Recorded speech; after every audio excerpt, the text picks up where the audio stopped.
Good morning everyone. मैं doctor Jyoti Acharya, department of business administration. आज हम प्रिंसिपल्स ऑफ मैनेजमेंट में प्लानिंग के बारे में अध्ययन करेंगे। नियोजन किसे कहते हैं, हम ये जानने का प्रयास करेंगे। तो सबसे पहले हम नियोजन का अर्थ समझ लेते हैं। नियोजन वह प्रक्रिया है जिसके द्वारा भावी उद्देश्यों तथा इन उद्देश्यों की प्राप्ति के लिए किए जाने वाले कार्यों को निर्धारित किया जाता है। इसके अतिरिक्त इस प्रक्रिया में किए जाने वाले कार्यों के संबंध में महत्वपूर्ण प्रश्नों के उत्तर भी निर्धारित किए जाते हैं, जैसे ये कार्य या कोई भी कार्य कब, कहाँ, किस प्रकार, किसके द्वारा, किन संस्थाओं से, किस नियम एवं प्रक्रिया के अनुसार पूरे किए जाएंगे। नियोजन को अनेक विद्वानों ने अनेक तरीके से परिभाषित किया है। तो हम एक डेफिनेशन ले लेते हैं, कून्स एंड ओडोनेल की डेफिनेशन। कून्स एंड ओडोनेल के अनुसार नियोजन अग्रिम रूप से यह निर्धारित करता है कि क्या करना है, इसे किस प्रकार करना है, कब करना है तथा इसे किसके द्वारा किया जाना है। इसमें उपलब्ध विकल्पों में से उद्देश्यों, नीतियों, कार्यविधियों, कार्यक्रमों का चयन करना भी सम्मिलित है। कून्स ओडोनेल ने नियोजन कार्य को एक अन्य प्रकार से भी परिभाषित किया है।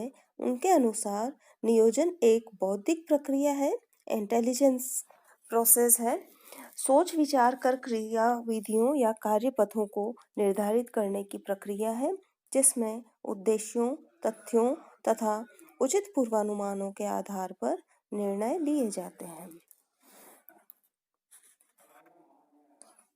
निष्कर्ष के रूप में हम कह सकते हैं कि नियोजन एक ऐसी प्रक्रिया है जिसके द्वारा किसी संस्था के उद्देश्यों को निर्धारित किया जाता है तथा उन उद्देश्यों की प्राप्ति के लिए किए जाने वाले कार्यों, आवश्यक संसाधनों, नियमों, नीतियों, कार्यविधियों, पद्धतियों, कार्यक्रमों, व्यूह रचनाओं आदि को भी निर्धारित किया जाता है।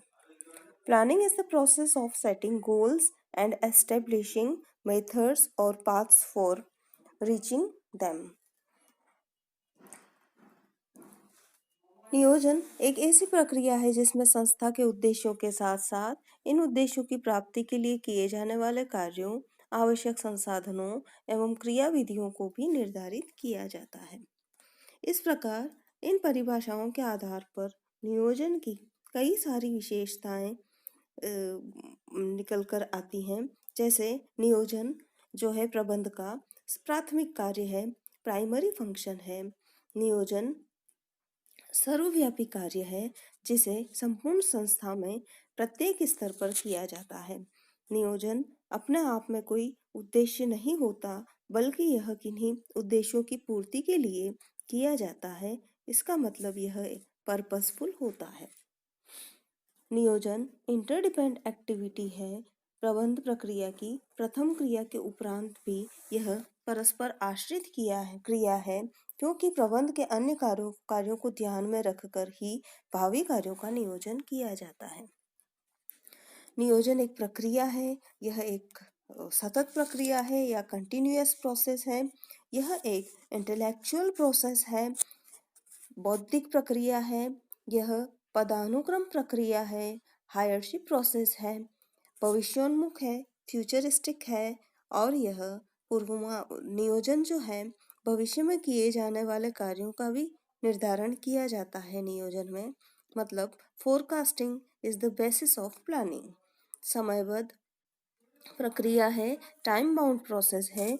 समायोजन परिस्थितियों के अनुसार इसमें समायोजन भी किया जा सकता है।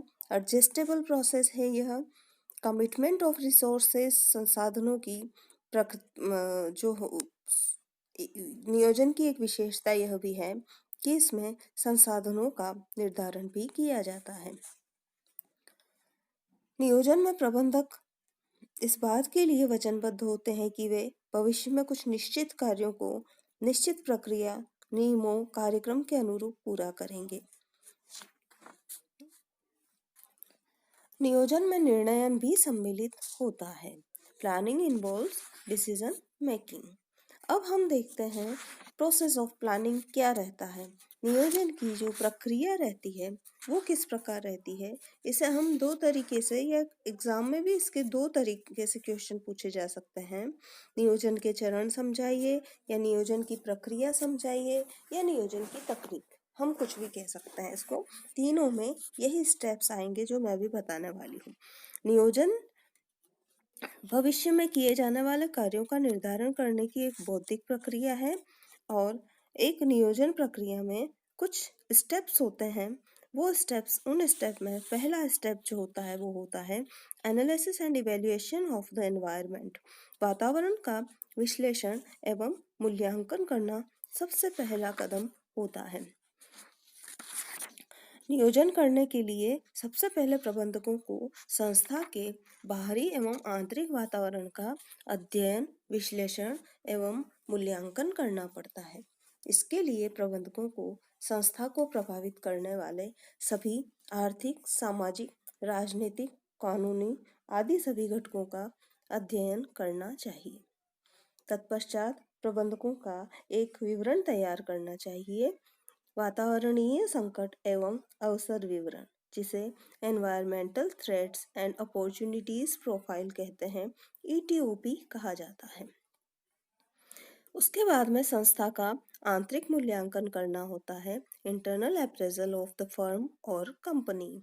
संस्था के बाह्य विपणन वातावरण का मूल्यांकन करने के बाद संस्था का आंतरिक मूल्यांकन किया जाता है। इसके लिए स्वॉट एनालिसिस किया जाता है, जिसके बारे में हम पिछले अध्याय में अध्ययन कर चुके हैं। स्वॉट एनालिसिस में संस्था की शक्तियों या गुणों एवं कमियों या अवगुणों का तुलनात्मक अध्ययन किया जाता है, और इसके बाद संस्था के समक्ष उपलब्ध अवसरों का तुलनात्मक अध्ययन किया जाता है एवं उन अवसरों से जुड़े संकटों का भी अध्ययन किया जाता है। फिर थर्ड स्टेप जो आती है वो आती है उद्देश्यों का निर्धारण करना, सेटिंग ऑब्जेक्टिव्स। नियोजन प्रक्रिया के अगले चरण में उद्देश्यों का निर्धारण किया जाता है। सर्वप्रथम संपूर्ण संस्था के उद्देश्यों को निर्धारित कर लेना चाहिए। तत्पश्चात संस्था के प्रत्येक विभाग एवं उप विभाग के उद्देश्यों को निर्धारित करना चाहिए। इन उद्देश्यों में दीर्घकालीन एवं अल्पकालीन दोनों प्रकार के उद्देश्यों को सम्मिलित किया जाना चाहिए। नेक्स्ट है नियोजन की मान्यताओं का निर्धारण किया जाना। अगला जो स्टेप है वो है, सबसे पहला स्टेप हमारा क्या था कि नियोजन के लिए वातावरण का विश्लेषण एवं मूल्यांकन करना। उसके बाद में आंतरिक वातावरण का मूल्यांकन करना संस्था के। फिर था उद्देश्यों का निर्धारण करना, और अब आता है नियोजन की मान्यताओं का निर्धारण, एस्टेब्लिशिंग प्लानिंग प्रीमिसेस। सभी सूचनाओं के विश्लेषण के बाद नियोजन की मान्यताएं निर्धारित करनी चाहिए। मान्यताएं वास्तव में वे सीमाएं हैं जिनके भीतर रहकर नियोजन करना होता है। ये सीमाएं कुछ आंतरिक होती हैं तो कुछ बाह्य वातावरण से संबंधित होती हैं। प्रबंधकों की धारणा, संसाधनों की उपलब्धता, कर्मचारियों की कुशलता से आंतरिक मान्यताएं निर्धारित होती हैं, जबकि बाजार परिस्थितियां, सरकारी नीतियां, पूंजी बाजार की परिस्थितियां आदि बाह्य मान्यताओं को निर्धारित करती हैं।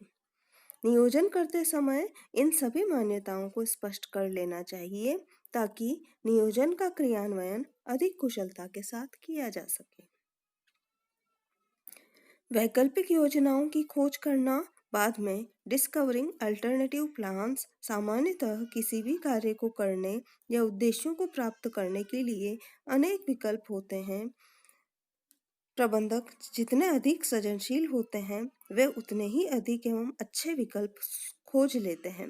विकल्प की खोज करने में उन्हें दूरदर्शिता एवं अनुभव का उपयोग करना चाहिए।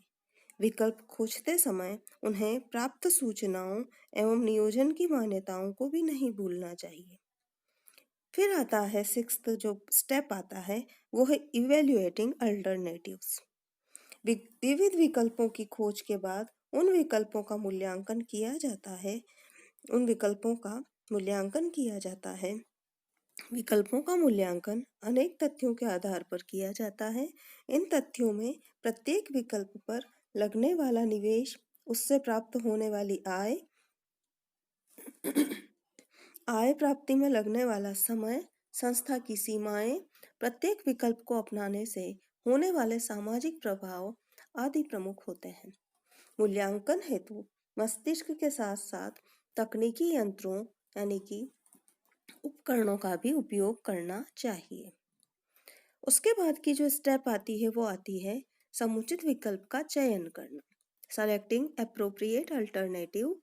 सभी विकल्पों का मूल्यांकन कर लेने के बाद प्रबंधक किसी एक समुचित विकल्प का चयन करता है।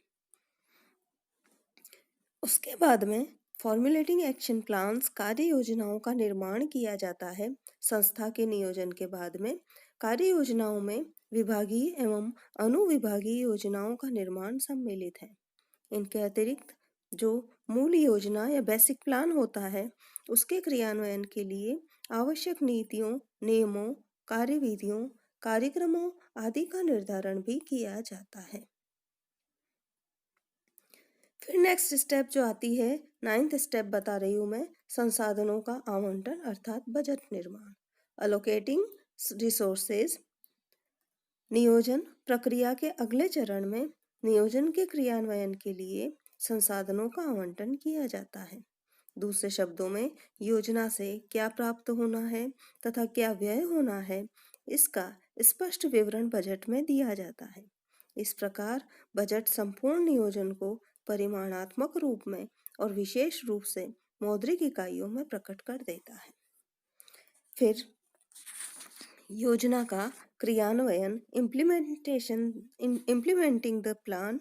नियोजन की सफलता योजना के सफल क्रियान्वयन पर निर्भर करती है। अतः इस स्टेप पर प्रबंधक यह प्रयास करता है कि योजना सफलतापूर्वक क्रियान्वित हो जाए। और लास्ट स्टेप जो होती है वो होती है अनुवर्तन या फॉलो अप। नियोजन के इस चरण पर योजना के क्रियान्वयन का अनुवर्तन किया जाता है। इस चरण पर प्रबंधक योजना के क्रियान्वयन पर निगरानी रखता है तथा योजना के परिणामों की नियोजन के लक्ष्यों से तुलना करता है। इस प्रक्रिया में यह वह योजना की ही नहीं अपितु योजना के क्रियान्वयन की कठिनाइयों, समस्याओं, सीमाओं को ज्ञात करने का प्रयास करता है। इतना ही नहीं, यह योजना में तत्काल किसी परिवर्तन की आवश्यकता एवं संभावना को भी ज्ञात करता है। यदि परिवर्तन परिस्थितियों में योजना में कोई परिवर्तन करना आवश्यक हो तो वह उसमें परिवर्तन भी करता है। अन्यथा स्थिति में या दूसरी स्थिति में वह उन अनुभवों का भावी नियोजन में उपयोग करता है। इस प्रकार नियोजन की ये सभी स्टेप्स होती हैं। एक बार मैं फिर से नियोजन की स्टेप आपको रिवाइज कराना चाहूँगी। फर्स्ट स्टेप जो आती है वो आती है analysis and evaluation of the environment. Second step है internal appraisal of the firm और कंपनी। फिर थर्ड स्टेप आती है setting objectives. Fourth step establishing planning premises. Fifth step discovering alternative plans. Sixth step evaluating alternatives. Seventh selecting